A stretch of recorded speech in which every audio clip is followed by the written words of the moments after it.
But as I told you, there could be good conditionings in the same way you can have good habits and bad habits. If habits inhibit or obstruct your ascent,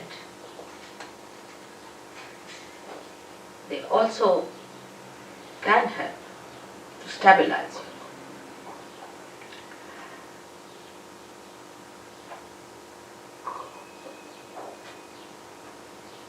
The conditioning comes to you from the matter with which we are dealing every day. When a human being sees a matter, he aggresses it. And he wants to use that matter for his own purpose. He changes the forms of the matter for his own purpose. He starts getting used to matter as comfort or as a help or a guide in life. The more you start depending on matter, the more your spontaneity is finished, because you are dealing with the dead.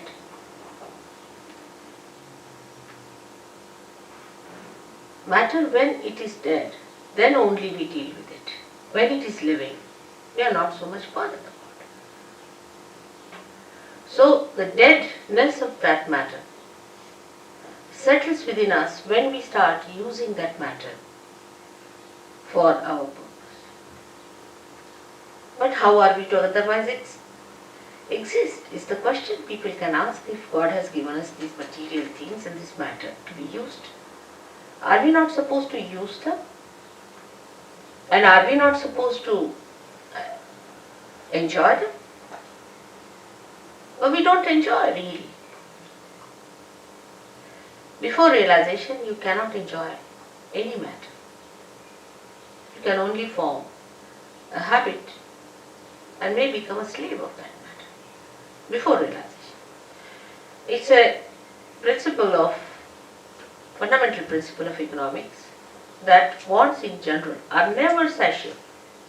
Means today you want to buy something like a carpet, alright, bought it. So now that carpet becomes a headache because it's your possession, you have to look after it. You have to insure it, you have to worry about it that it doesn't get spoiled, first of all. And secondly, you really get into another mood of buying something else. Now you have bought the carpet, finished. Then you have to have something else, then you have to have something else, then you have to have something else. So it does not satiate you. It does not give you the joy. Matter can never give you joy. It's the spirit that gives you joy. And when the ascent takes place, then you become the spirit. Then matter takes another value system within ourselves. The value system of matter is very different. As I am sure Jason must have told you, that when you get your realization, then you start feeling the cool breeze in the hand. In relationship to matter, it's very helpful to be realized. Because immediately you know what is good for you and what is bad. For example, you eat something that's not good for you. Immediately you lose your vibrations or you become hot. Even looking at it may happen. You want to sit on a chair on which somebody who is a very wrong type of a person has sat. Immediately you feel, oh, something wrong in this place. With your vibrations, which is a definite thing and absolute thing.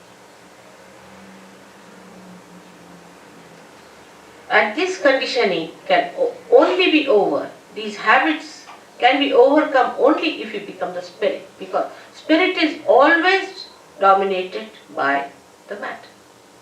And the spirit has to overcome that domination of the matter. Actually, spirit cannot be dominated by anything. But what I mean is that it is covered, like the sun can be covered with clouds. In the same way, all our domination or we can say all our enslavement of the matter makes us dominate our spirit in the sense that we cover it up. The clouds are there. We can't see the spirit. We can't feel the spontaneity, which is the beauty of the spirit. We do not feel in a person. So in judging a person, what do we judge? How that person looks, what dress he's wearing, how he walks, what are his formal ways, does he know how to say thank you, sorry or not, you see. All these things impress us very much. What sort of a car he has, what sort of a house he has. Maybe we may miss a saint. We may miss Christ again because he was a carpenter's son. How are we to know who is Christ? Is there any way of finding out who is Christ? Many people are now talking, Christ is going to come, he's going to come on the television. You can put up anyone there as Christ. How are we going to make it out? By his dress or by some sort of a thing they have done? Most of the paintings of Christ and most of his statues that I have seen are nowhere near Christ. Nowhere near Christ. See, they are horrid things. I don't know what are they. So how will you make it out that this is Christ or not? Or this is some sort of a hocus pocus fellow or some sort of a person who has come just deliberately to delude us from reality. There is no way out to find out what is the truth, because we are so much used to material forms that we have. For example, our idea of art also is in the same way molded. We like this kind of art. If you ask why? Because, this is this kind of a thing, harmony, or maybe this is more proportioned and all that. Well, how do you know? You know, because you've read certain books, or maybe that you have understood from somebody else that this is art, this is beautiful. I mean, you brand something as beautiful. But is it really? If it is beauty, it should be spirit. Because spirit is beauty and beauty is spirit. So is it beauty? How do you make out that this art is beautiful or not? For example, according to all normal ideas of womanhood, I don't think Mona Lisa is a beautiful woman. I mean, the way these days you see mosquito-like women are regarded as beautiful. So how they call Mona Lisa so beautiful? What's in her? Thousands of people would be assembled to see that painting. Why? What is that? Only vibrations will tell you that it emits vibrations. It appeals to your spirit without your knowledge. You are not aware of it. It appeals to your spirit. That's why universally that painting is appreciated. But when this conditioning becomes collective, any such conditioning becomes collective, and you accept this is the form that is beauty, this is the form that is reality, this is the form that is spontaneity, then the confusion starts. The confusion starts at that point, when it becomes a collective thing. For example, I met some people or some gurus. When I asked them, what makes you think that your guru is truthful? What has he given? He said, because sitting in my chair I just start jumping by myself. I don't do it, but it happens, it's spontaneous. And in my presence, the way his body was moving was so horrifying. Anybody would have tremendous compassion and concern for such a person that you can't sit for 5 minutes. Excuse me, it wasn't spontaneous, it was nervousness. Yes, that's what I'm saying. But You're very wrong in what you talk. What? About everything. From where do you come? Up the road. That's it. Better go. That's why I am. Look at that. She'll go to the pub now. Must try to understand the subtleties, you see. If you are confirmed with what, now supposing somebody started jumping in the thing, and he says, and she says it's two nerves. That means you are not in control of your nerves, isn't it? Don't you think so? You are not in control. You have not control. Spontaneity is a thing which is not a thing that makes you a slave. This is the point I am trying to bring. It doesn't. It makes you a master. Spontaneity must make you a master and not a slave of it. She must have come from TM because TM people jump like that. And they end up as epileptic people. I have cured so many of them. I don't know if someone has come from there. Even the head of their academy in Scotland, who was the Flying Squad Academy as I call it, where people paid 3,000. Now this gentleman sitting here is one of them who suffered. When they suffer, then they know what it is.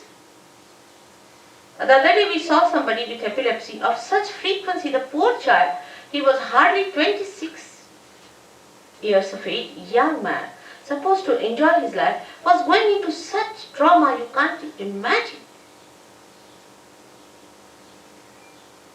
And if this is happening to somebody going to a guru, you paid for it, how can it be anywhere near spirit? This is what I am trying to tell you. That spirit gives you spontaneity in which you are the master. You are the master of yourself. Complete master. No enslavement of any kind. No habits formation coming. All habits drop out.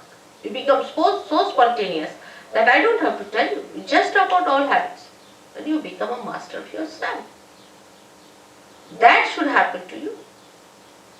Instead of that, if you indulge into things which enslave you, you may like it for a while because you can't help it.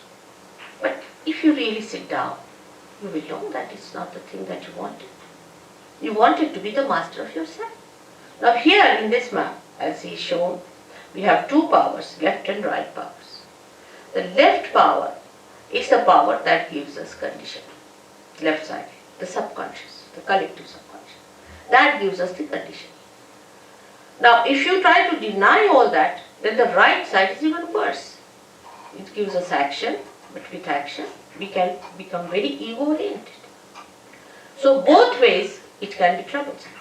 Supposing you say that alright, I have no conditioning of anything, what's wrong in doing this, what's wrong in doing that? And if you just move with that idea, with that freedom, it will be abandonment, it may not be freedom. Because freedom must have wisdom behind it. So both the sides, the movements on both the sides are wrong. So what is alright in the center is not to get conditioned by anything and not to be ego-oriented. But how to do it is the problem.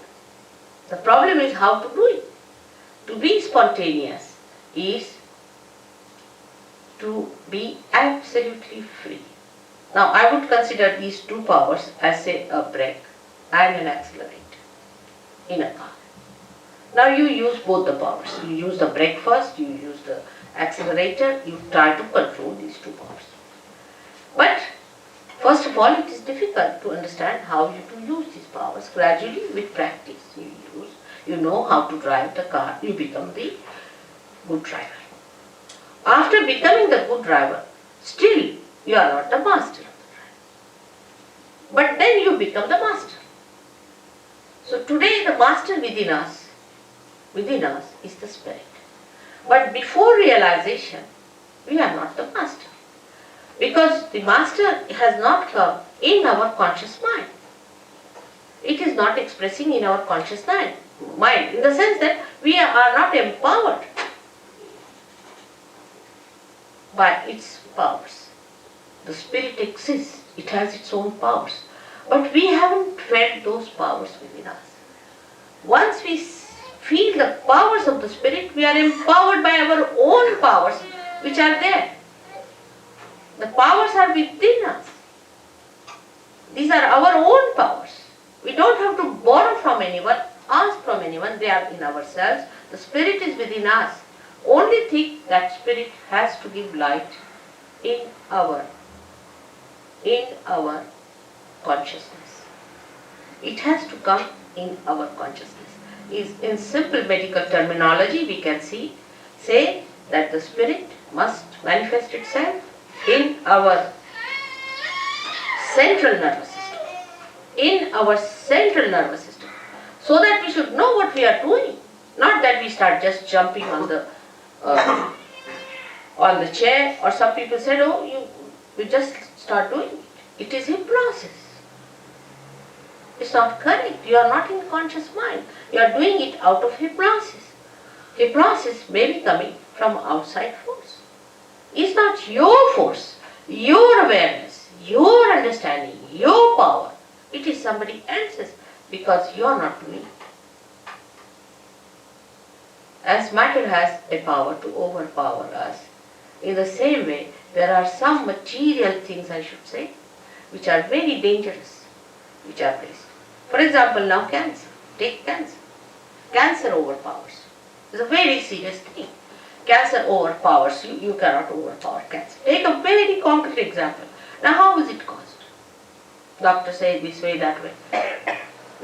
SahajaYoga can cure cancer, definitely 100%. It can cure. It has cured. Many SahajaYogis have cured cancer. How? It's very simple. That you become master of yourself and you master the disease also.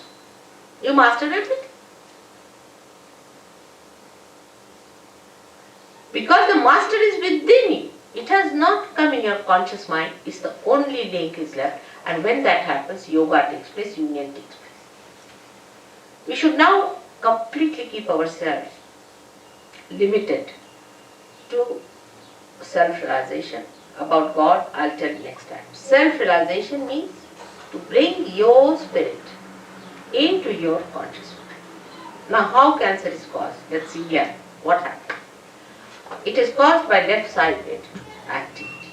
Now, left-sided activities are emotional traumas, emotional problems, emotional upheavals, emotional insecurities. Any kind of insecurity can take you to the left side. Little more movement can be these horrible gurus because they hypnotize. They put you to the left. They put some spirit in you, or I don't know what they do, but they put you to the left. Any one of these activities which are not authorized by God, taken to, you go to the left side. Because you cannot ascend in the center. So either you go to the left or to the right. When you overdo these things, it's like black magic. You have another thing here I've heard. Some sort of a organization had.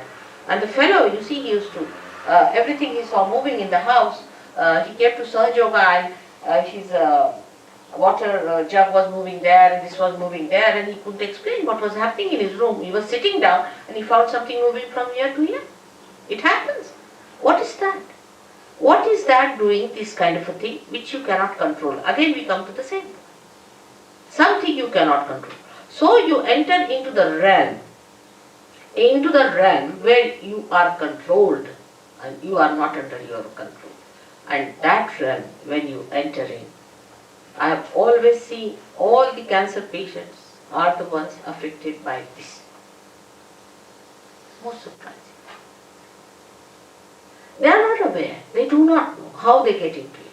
For a lady, supposing say she is suffering from an insecurity about her husband, or maybe something, or maybe she thinks that her husband may leave her any time, she loves him, whatever it is. Such a woman might get a breast cancer. Because the insecurity is set in one of the centers there, which you can see here, the center of the heart.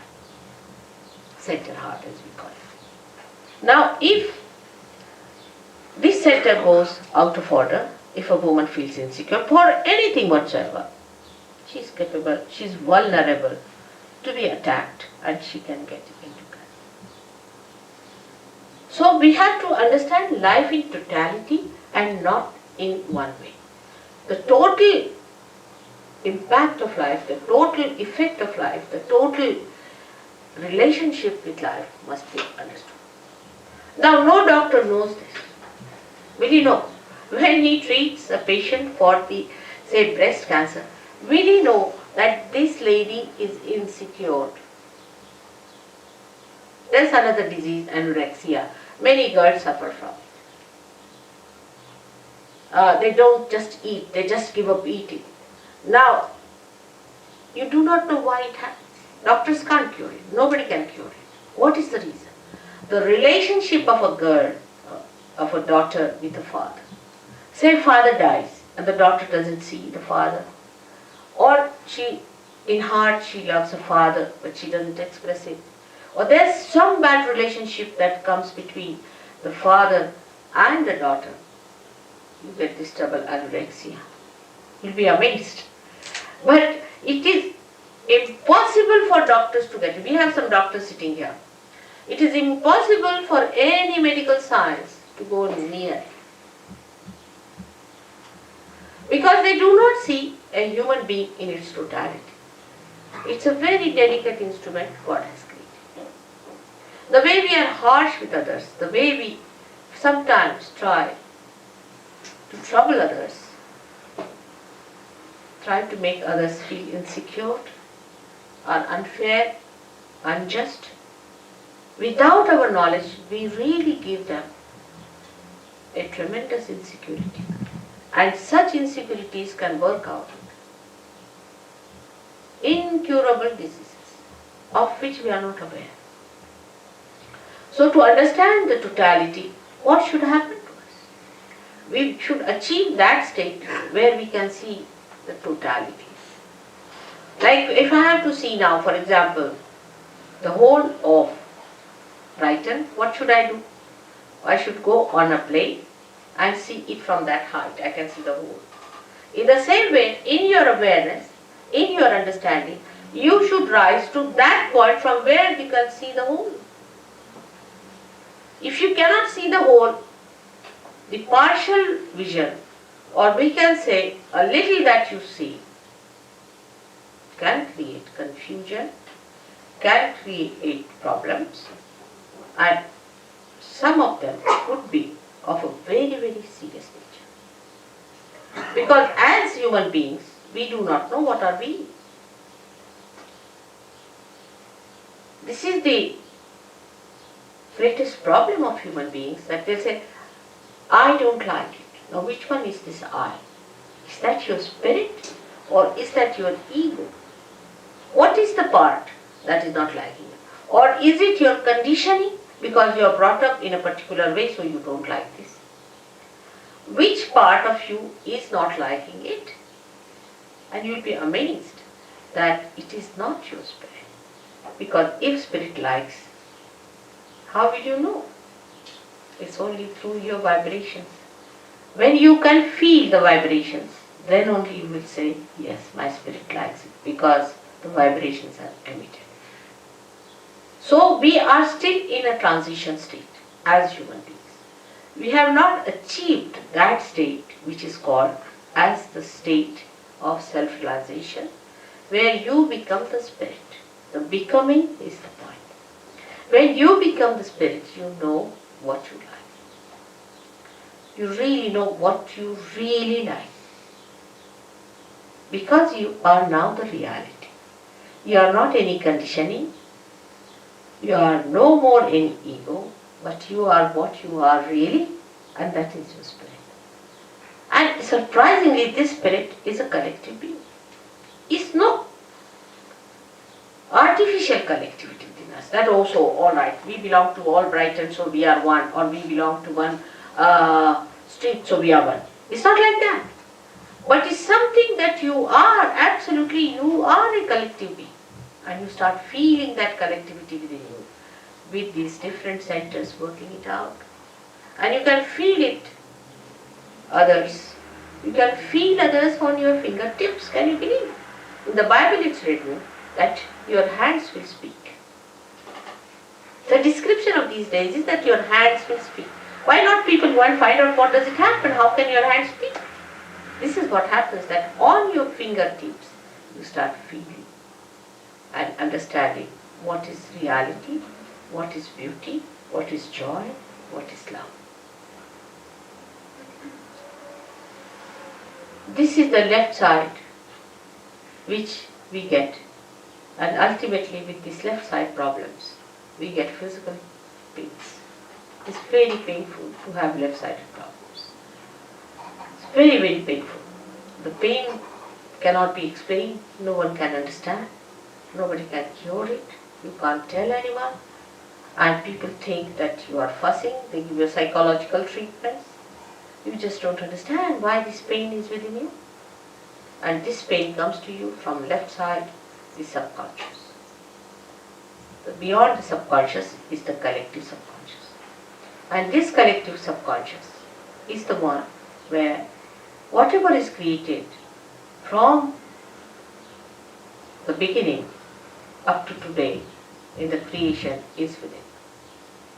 And once you go to the subconscious, you just get lost there. You are so overpowered by this power of subconscious that it is beyond you to understand it, beyond you to get out of it, and beyond you to not to succumb to it.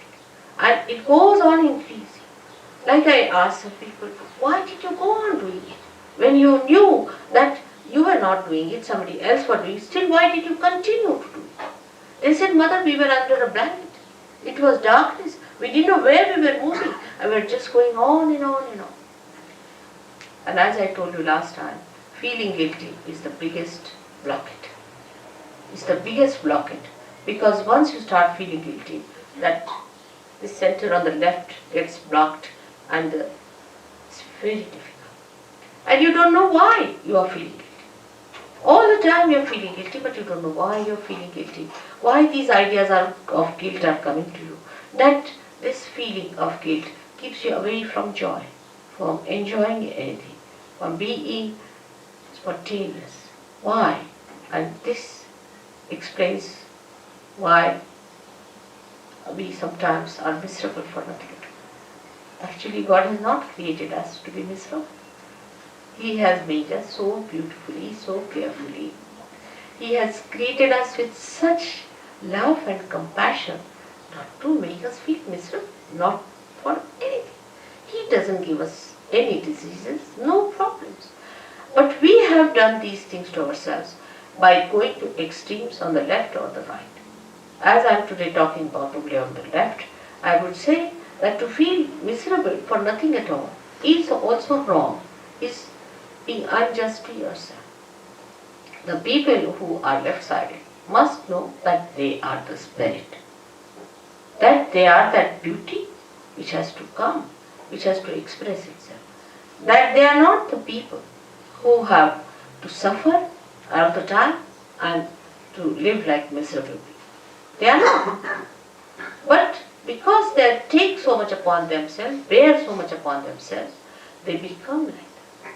And to avoid that bearing up, they may take to some other habits. You see, many people take to alcohol also for reason because they can't bear the pangs of life. They can't bear. That's why they take to.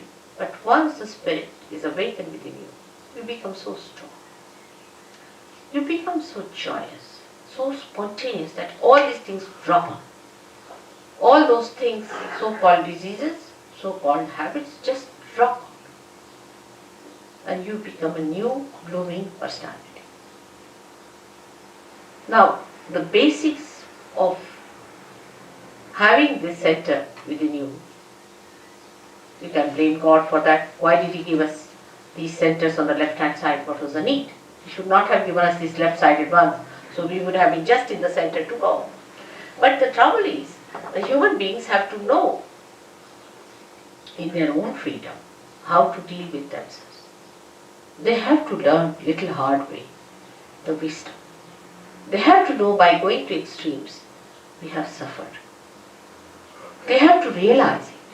Because if they have to become truly, absolutely free, they have to rise in their wisdom. If they are not wise people, then they cannot enter into the kingdom of God because they will be abandoned people. Say, people who are abandoned, who don't understand any laws and regulations, if you get them in England, we have to put them in jail. In the same way, human beings who have not got that wisdom within themselves, through sufferings only one learns, but we should not ask for suffering. When we ask for sufferings, we are asking actually for mistakes to begin with. How will you suffer if you do not commit mistakes? So when we ask for sufferings, we are committing mistakes. So what we should ask for is nothing but our spirit. And if you ask for your spirit, it is your own and you have to get it. It is in your own right that you are going to get it. It's no way that I am obliging you or doing something special for you. It's all there. You are like a light which is just to be enlightened, because I am an enlightened light. And you become an enlightened light and you can enlighten other lights also. It's very simple. If you become an enlightened light, you can enlighten others. You don't have to bother about anything else there. You become an enlightened light yourself. That's the point. It is all there. It is all your own. You have to just have it. It is as simple as that. There is nothing very complicated as these people make it, or anything that these philosophers have put before you. Nothing of the kind. It's very simple. It is within you. It is spontaneous. It is a living process. As in living process you have become human beings, you are going to become superhuman beings. It's absolutely spontaneous. You can't pay for it. How can you pay? I mean, an absurdity. If it is a living process, how can you pay? How much do you pay to the tree to grow up? I mean, in anything living, do we pay anything? How much do we pay our nose to breathe? Can we pay for it? It's absurd. It's ridiculous. The way we pay for it, we cannot. It's a living process. You have to become, an egg has to become a chick. Now, how much do you pay to an egg to become a chick? Or how much does an egg pay to the mother for becoming a chicken? It's that ridiculous. But we never understand that living things are so spontaneous. We never see living. We live with matter, with the dead, not with the living things. If you start watching a tree, you start watching a flower, how it becomes a fruit. You can't even watch because it's done so slowly. You can't even watch a flower becoming a fruit. Suddenly you find all coming up.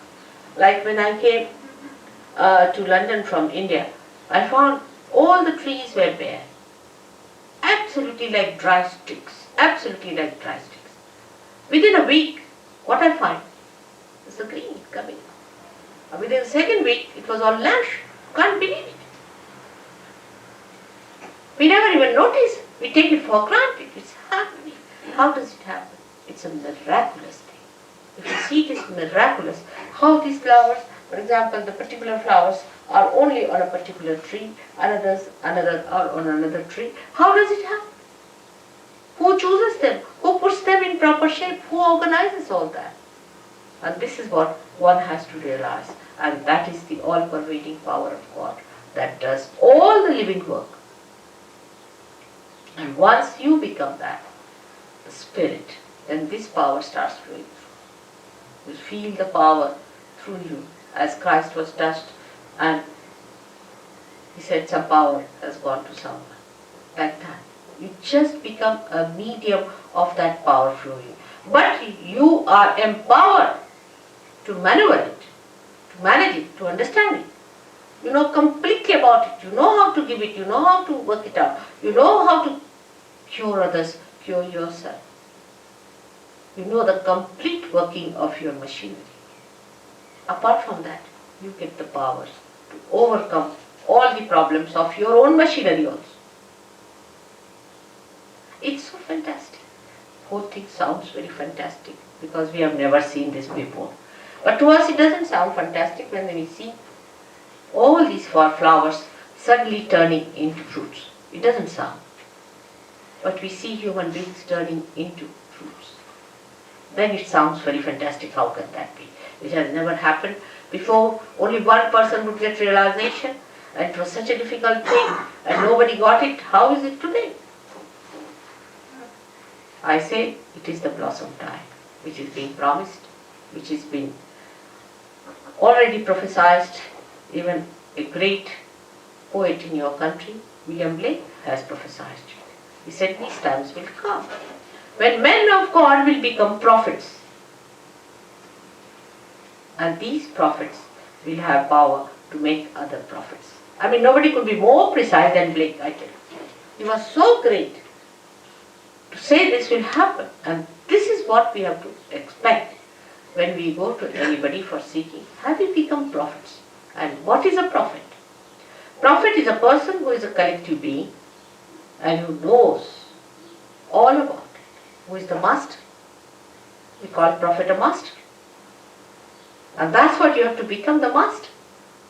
And that mastery is very simple because it's all built within you. Just it has to be connected. Like anything like a television set is to be connected to the mains. It's all built in, it's there. It just starts working. In the same way, you are that. You are that. Just it is to be connected. Whatever may be your caste, community, race, nationality, shapes, heights, anything, whatever it may be, makes no difference because all of you have got this great thing within you, this power of a rebirth. And you are to be born again and you will be born again. Why not today? There's nothing to get angry because people get angry sometimes because they don't like anybody telling them about something of which they themselves are feeling bad. They don't like it. For example, if there's a drunkard and he drinks too much, he's an alcoholic, he doesn't like it and he feels bad, and if somebody tells him, even in the most gentlest way, that you better give up drinking, he doesn't like it. But what I am saying is not that you should not do it. I said it will happen that it just drops out. I don't say you don't do this or don't do that, but it just happens. And you must first understand what is the problem and how the problem is overcome. That's why I have to talk. Otherwise there's no need to talk about it all. It just works out. It just works out because you are just ready to have it and you just get it. I don't do anything. I'm just a catalyst, I should say, that it works out. I hope you'll ask me some questions about it first before we go in for any realization. If you have any questions, please ask. You must ask.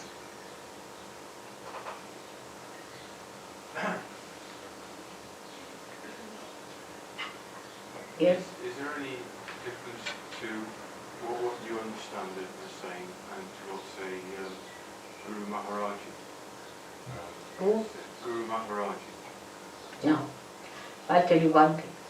When you talk about any guru, I don't want to go into controversies. Alright? That's first thing I'll tell you. But I will tell you to ask yourself or ask anyone, what has he done for anyone? Has he been able to give you any power or anyone the power? Alright? Now I can tell you all these who are here, who are realized souls, who are here, they are just like you to look at. Of course from face you can make out that they are very relaxed and very happy people. But they can cure people, they can give realization to people, they understand everything that is wrong with you and with themselves also. So what has he done to your awareness? Nothing. Now, his disciples, what have they achieved? You ask them, where is the kundalini of this person? What is the problem of this lady? Or what is weighing upon her mind? They won't be able to say. If you cannot even make out what's wrong with another person or with yourself, how are you going to help? All such people, what do they do? Let us see. Simple thing is that they can't mesmerize. You may feel happy for a while, just like drinking. If you drink, you feel happy. But by drinking, what have you achieved? Have you become master?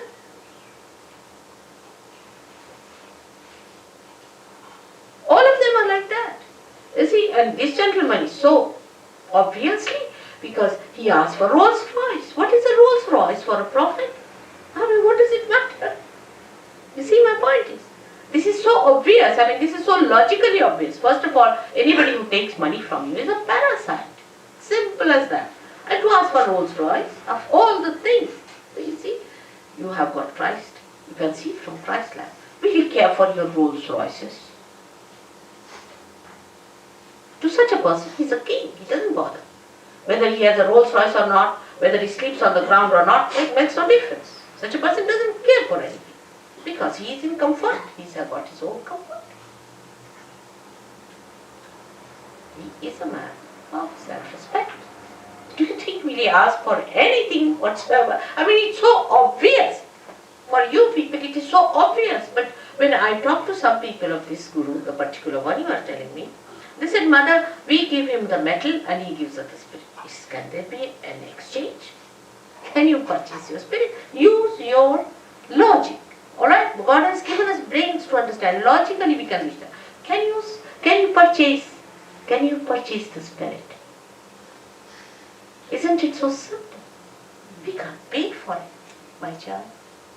We cannot. If you want to give me a flower, alright, it's just an expression of your love. And that's all. But you can't purchase me. You can't. Your love can purchase me, alright. That's different. But you can't purchase me with metal and money. Then what is a Rolls Royce? I mean, I don't understand. What are all these crowns and things?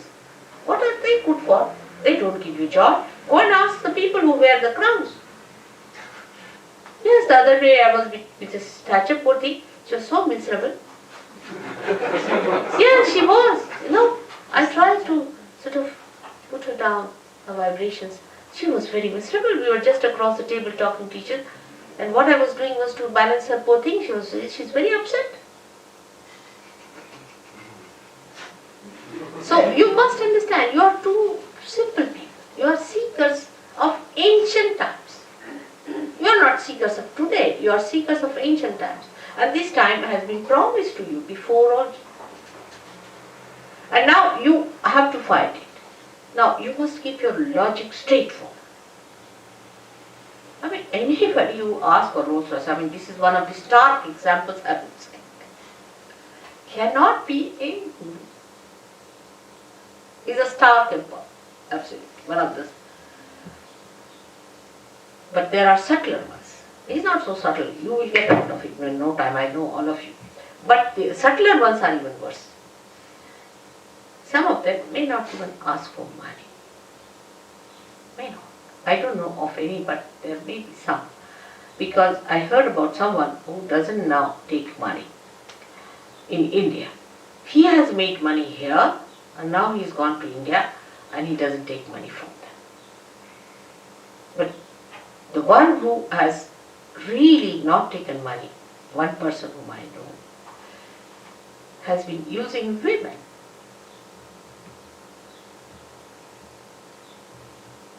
He's not interested in money part. He's using money. You are women. You see, so this is what it is. You must understand. His interest is not in your spirit, but in your person, in your women. Imagine. How can holiness be combined with these dirty habits of people? That means they themselves are under the control of their desires, which are anti-God. These are all anti-God activities. And you people being so simple-hearted, I tell you, you are so simple-hearted. If you tell an Indian that the Guru takes a Rolls Royce, he said, immediately they'll cancel. They know this guy. Okay? Nobody will give to any Guru in India. Gurus have to pay people sometimes. First to entice them. Westernized Indians is different, but those who are really Indians, they are. People live with the mothers and they know what is what. Nobody can befool them. They're very practical people. Yes, my child? Can you be healed through faith? Huh? Can you be healed through faith? Oh, the faith is two types. With what we call in Sanskrit is Shraddha. It's different from what you call as faith. In English they use it as blind faith and another as faith. Alright? We can make it like that. Now, the blind faith is this, that I have got faith in God and God will heal me. This is one faith. Alright? Another is a faith which is enlightened, where I say you are the spirit when you are connected. Now, if you say that I have faith in God, you shouldn't feel hurt when I tell you the truth, alright? Because if it is a blind faith, means that you are not yet connected with the power. not connected. See, now supposing I start saying, Christ, Christ, Christ, Christ. Christ is not in my pocket. I can't even meet a prime minister or a queen without having a protocol or a connection or some sort of a, position or we can say a authority, isn't it? Now when we talk of anyone like that, some people go on saying Rama, Rama, Rama, Krishna, Krishna. You see, these are all incarnations, and Christ is the Son of God. He is son of a king, and you just can't meet him. You can't just call him. He's not at your beck and call. He's not your servant. Alright? Now, to having faith like that, when you are not connected, if you are healed by some other agencies, not by Christ. But if you are a realized soul and then you are healed, then it is done by Christ.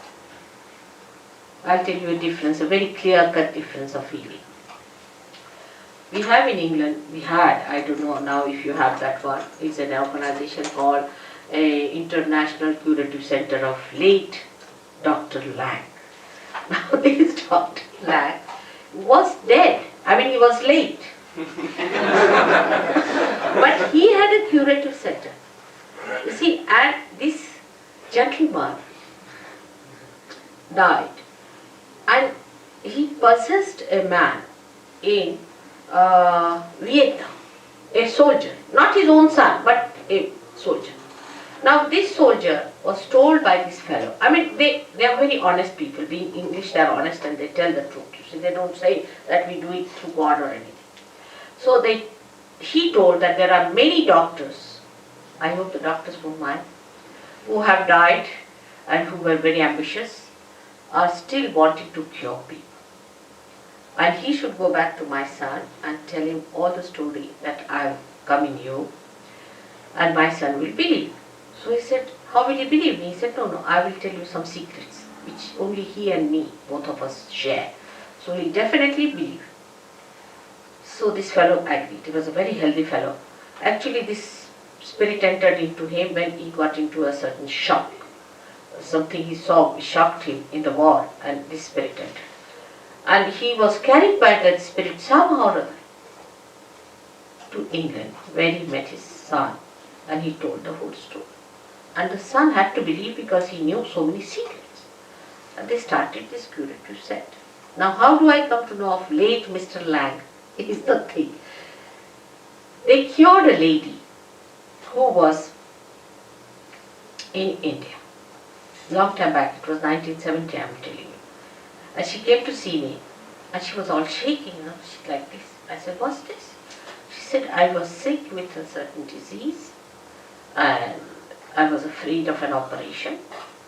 And I came to know about this organization, I wrote to them, and they wrote to me saying that at this time, on this date, we'll enter into your body. Openly, I mean, they don't say that we are God or anything.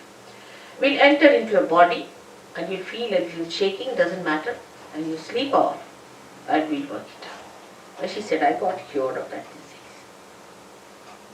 But after 3 years or so, the whole body started shaking. And she couldn't bear it anymore, and she came to see me. That's how I came to know about Dr. Lang. See, that he has, this poor lady was tortured for 3 years. She suffered so much. And then she came to see me. So after Mr. Lang entered into her body, Dr. Lang, it was after 6 years that she came to see me, because 3 years she was all right. After 3 years it started. And that's how I came to know all the spirits that had entered into her, the doctors and all that. It was a horrible case. Of course she got cured later on, no doubt. Because when you become the spirit, you are in your fort. Nobody can enter into your body. You become something which doesn't get contaminated, doesn't get overpowered. Nobody can dominate. And that's how she got cured. So with faith, if somebody says, oh, you will be healed, you see, and they start shouting and screaming and this and that, and suddenly you might feel, maybe there's a spirit They replace also sometimes these spirits. It's very surprising. They can replace a spirit from one to another. I've seen such cases also. All kinds of things I've seen in spirit. The other day, only about 8 days back, wasn't that, Marie? When this charismatic fellow came in? Something like that. 8 days back, in France, a gentleman came in. Young fellow, must be about 24 or so. He got into such a big agitation and he started crying. And a funny type of a thing that I've never seen a spirit enter into. Whole body was shaking and he fell down, he started crying, weeping, all sorts of things happened. And he said that I went to charismatic movement where I got it and many get it. And they think Holy Ghost has entered into them.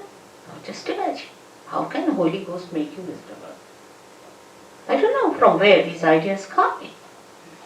And poor child, he suffered so much. Now he's all right. But he couldn't believe it, that he could be all right, because he thought, and then they say these are your sins and you have to get over your sins and this is why it's happening to you. You still have done bad karmas and this and that. But your bad karmas and all those things can be solved when the Kundalini rises. There is a center for this specially, which is really being adorned by Jesus Christ here. Did you tell them about this center? Didn't quite get that far. Alright. So this is the center, and when the Kundalini passes through, that's why they say that you have to pass through it. He gets awakened, and when he gets awakened, all these two pouches you see there of ego and superego, your conditioning and all your left-sided problems and right-sided problems are sucked. That's why they said that he died for our sins. He is described in the ancient Indian scriptures as Mahavishnu, but you see, the missionaries went to India, they gave a very wrong picture of Christ, absolutely a wrong picture, so they were still expecting Mahavishnu to come in. And this is what it is. He is supposed to be, according to missionaries, somebody who sort of converts people and all that nonsense. It's not the real thing that he is to be awakened within us. He said that. He said, I have to be born within you. And that is what it is.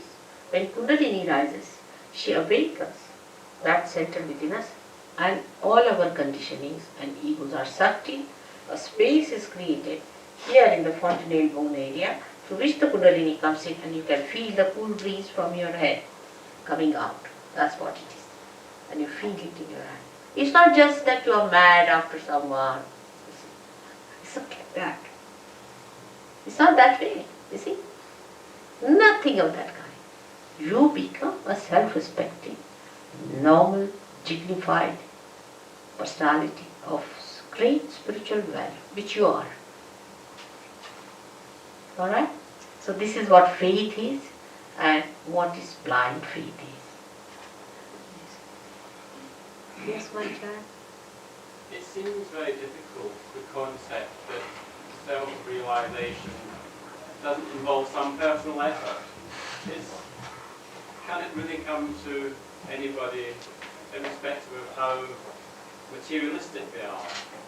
Yeah. Am I understanding it? Yes, it appears on the face of it very difficult. And how people are materialistic is also true, no doubt. But spirit is much stronger than the matter. And when it has to express, it completely crashes all that. And it comes. Now, we have here, most of you are English people, I should say, westernized, very materialistic people they were. I should say, living in that world. They may not have been that materialistic, because if they are not seekers, they would not come to me. But a new being has been born. If you look at an egg, you feel that what a hard stuff is this. But if it is broken at the right moment, with the right understanding, it becomes a bird. Because the living process is on, only the last breakthrough has to take place. Apparently it looks difficult, but to me it is not. Perhaps I know the job. Alright?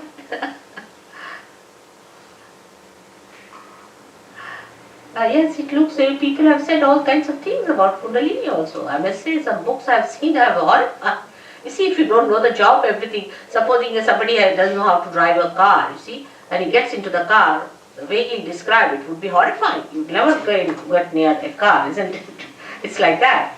The one who is not authorized and who does not know the job should not do it.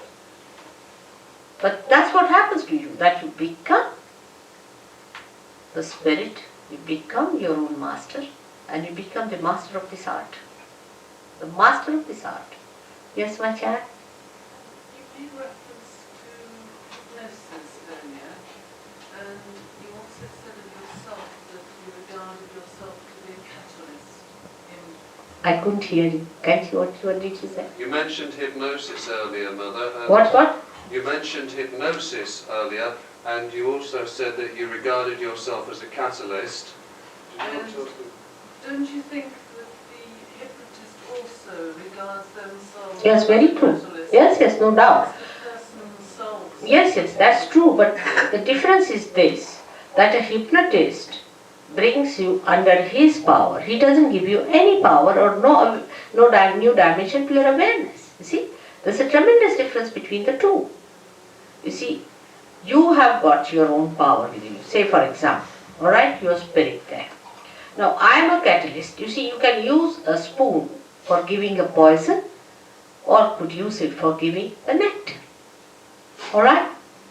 So if you give the nectar, then it's a great thing, and if you give the poison, it's horrible. It's like that. Now the hypnotist uses hypnosis. How does he hypnotize? Is the point.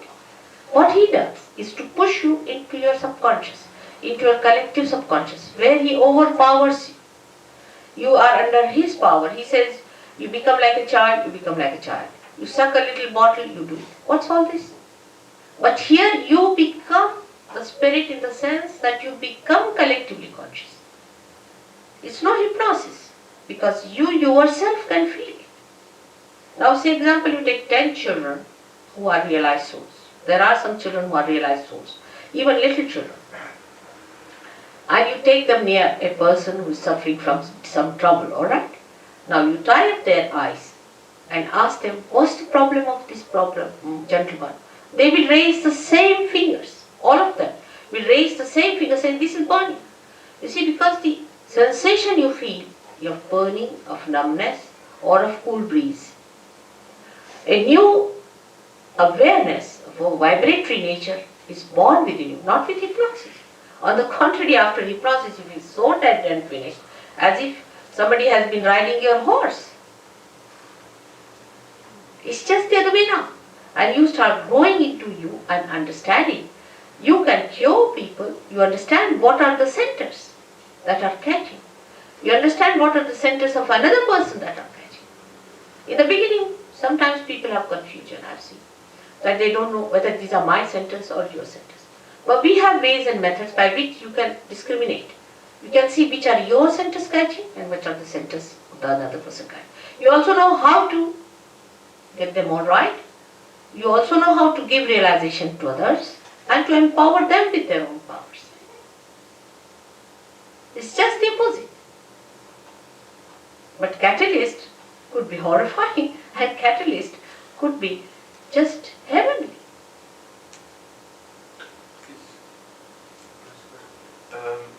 Is it something that a person can self-realise themselves through their own efforts entirely? With their own effort? Yeah, or is it necessary? Oh, I don't think it's possible. You see, because like a light which is enlightened can only enlighten another light. But what I'm saying, that even supposing, like Buddha, you see, he got his realization when he was absolutely tired and he had to have it. Of course, the Holy Ghost did that. He could not have done it on him. But he got the realization there because it was a different circumstance which he had to live. He didn't have to talk about God. He didn't have to talk about the whole thing. Because people were so much engaged in talking of big things like God and about all kind of deities, this, that. There was a big confusion. And somebody was to be realized at that time who would just localize it and say only self-realization. Don't talk of God or anything, forget it. That's why you got a realization like that. But you cannot get a realization just like that. Only possession you can get. You cannot. Somebody who is an enlightened soul, such an enlightened soul doesn't take money from you. Normally, you see, people don't want to give a realization.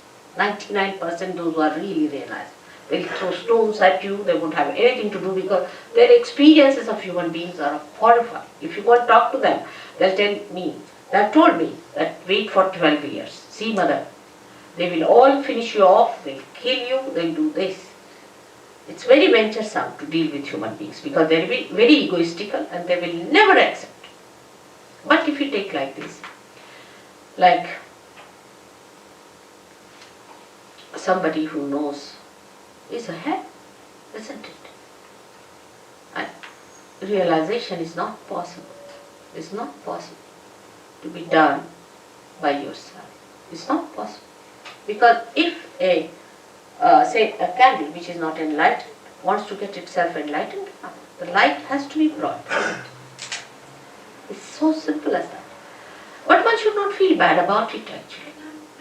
Say I don't know how to drive, somebody drove me down here. I didn't feel bad that he had to drive me down, did I? And I only know one job. I don't know many jobs I don't know. I don't know how to operate bank. I don't know how to write a check. I'm hopeless in many things. I don't know how to open a can maybe, but I know how to open the Kundalini. Alright, so if I know one job, why should you mind? After all, we depend on each other for everything, isn't it? So why not? If I know the job, what's the harm? And you will know too. You will know too. But it cannot be done by yourself. But actually in this, you are not obliged for anything. I just do it because I love it. It just happens. I don't do anyway. I'm just flowing. I don't know how it happens. Just it's flowing.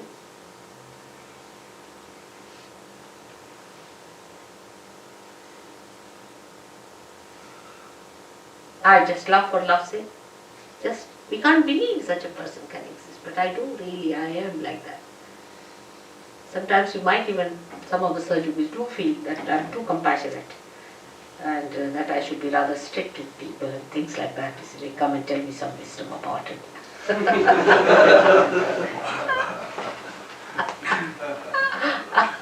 You see, they think I'm not so practical. But this is the most practical thing. Because I know they make mistakes because they don't know they are walking in darkness. If you are walking in darkness, if you bang at something, then the only thing that you can do is to have compassion for them because they can't see, they are blind. Isn't it? How can you have any anger or temper?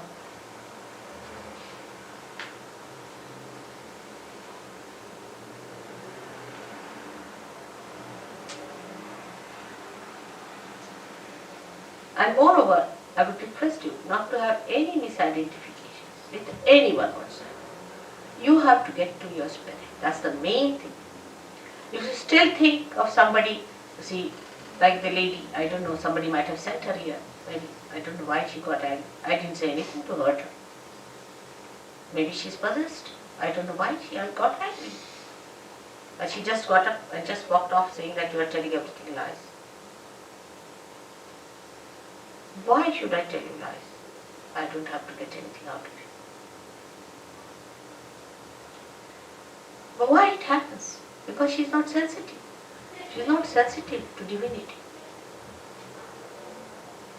She doesn't understand who's divine, who's... I don't blame her. She hasn't got the sensitivity. It's a caliber. I've seen SahajaYogis now of different varieties have come to me. Some of them are of such a caliber you can't imagine. They get into realization, they know what it is, they have the pattern just like a diamond, they get it and they get to it. That's tremendous people. There are some who slog behind. Some of them who get realization, but still they've gone down to all kinds. Doesn't matter. I love all of them. Yes, my child.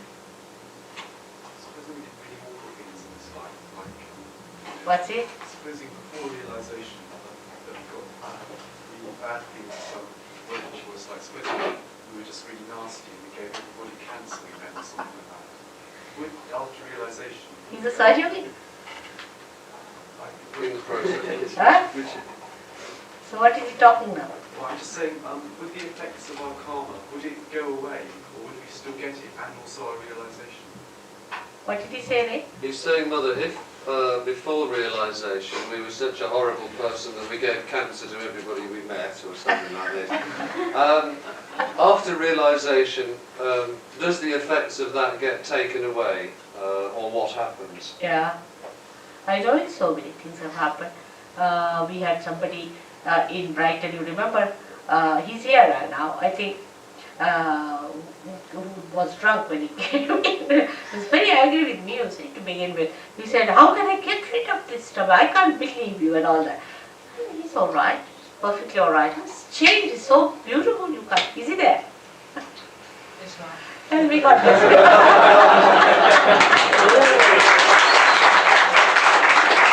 He's so sweet now. The other day he came to see me. I said, look at that. He's so sweet. He was a very sweet man, wasn't he?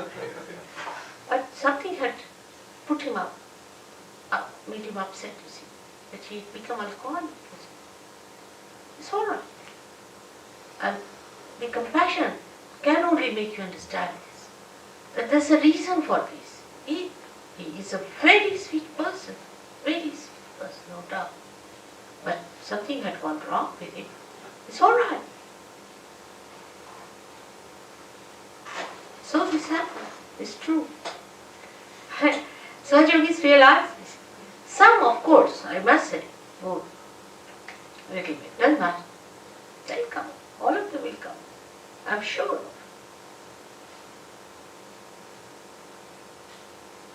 Everyone is made for it. Actually, the divine is anxious to give you realization. Much more anxious than you are. If there were 1,000 people today, I would have given them realization better. But very few people take to reality. You see now, that Guru Maharaj Ji, thousands are like mad after him, isn't it?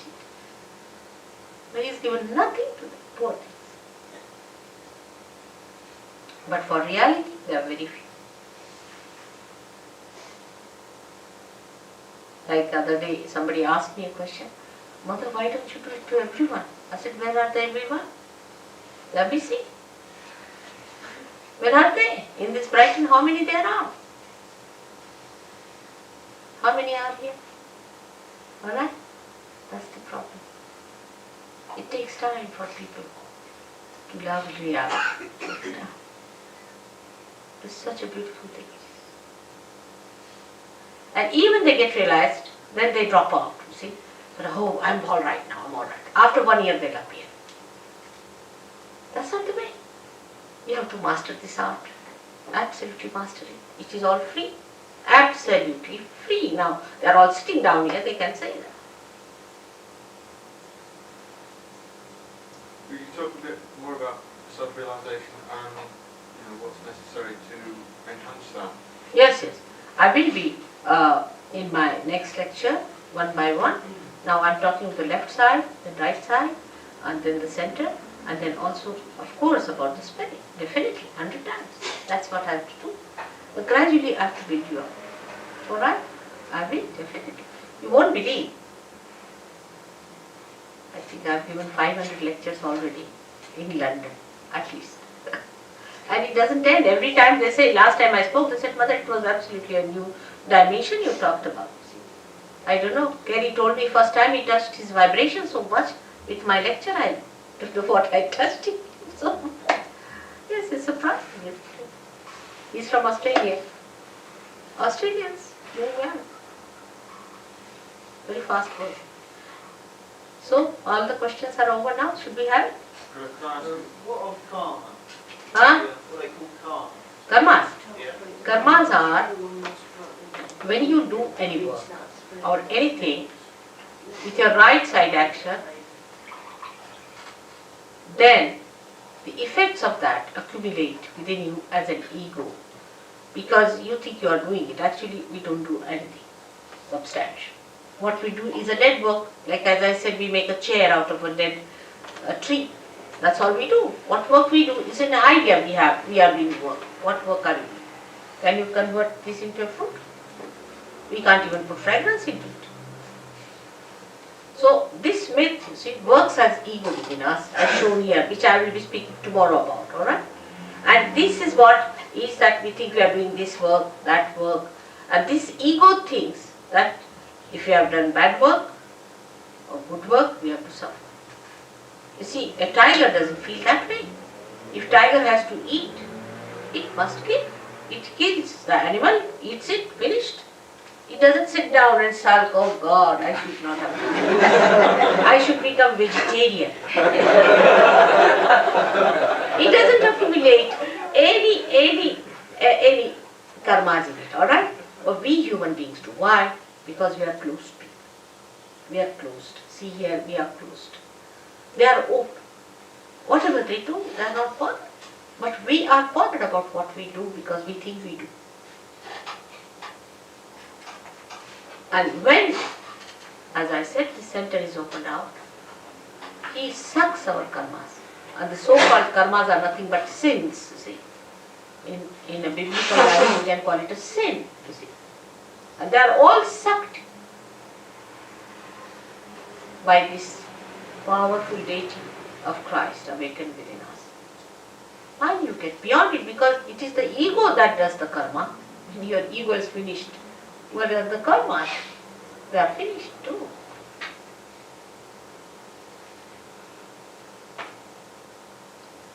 Then you don't say, I did it. What you will say, Mother, it's not working out. It's not going up. Now what is this it? It becomes a third person. It's flowing. The vibration is not coming. You see, you don't say, I am doing this realization. I am raising the Kundalini. They don't say so. They say, it's not rising. You become a third person. That third person is the spirit. Where you do not say that I should do it. Even if it's your son, you'll say, Mother, it's better that he gets realization. Alright, you see, try. No, it doesn't work out. Alright, then should I give a certificate? He said, how can you give certificate, Father? How can the Kundalini has not risen? Everyone knows. You see, it's whether it's your father, mother, sister, anyone. If they are not realized, they know they are not realized, so what? They just know. And this granddaughter of mine, who's here now, she's a born realized, and she was hardly about 5 years of age, I think, when they went to Ladakh. And there was one Lama sitting with his shaved head and all that way. Everybody was touching his feet. And the parents also not realized, my daughter not realized, so she also touched his feet. She couldn't bear it anymore now. It was too much for her. So he was sitting in a higher hillock. She went, put her hands back and looked at him. She turned him. He said, what do you mean by asking everybody to touch your feet? You're not even a realized soul. By wearing this dress of yours and shaving your head, you think you can ask people to touch your feet? Little child of 5 years. Yes, they understand. We had once a program in India when they invited me as a chief guest and for this Raman Maharshi, who was a realized soul. And one gentleman from Ramakrishna Ashram, the head of that, was sitting with his big orange robe, see, sitting there. And my another granddaughter, she was sitting in the front row. She couldn't bear him anymore, so she shouted from there, Mother, the one who is wearing a maxi, their grandmother, please ask him to get out, he's giving heat to all of us. There were many SahajaYogis who were feeling the heat for the fellow, and he thinks he's a very big spiritual man. So she just stood up, she said, ask him to go, he's wearing a maxi. She didn't understand it was a robe or thing. Even children know who are realized soul and who are not, if they are born realized. There are many children who are born realized these days. The time of judgment, this is the time of judgment. Of course, about this I'll tell you later.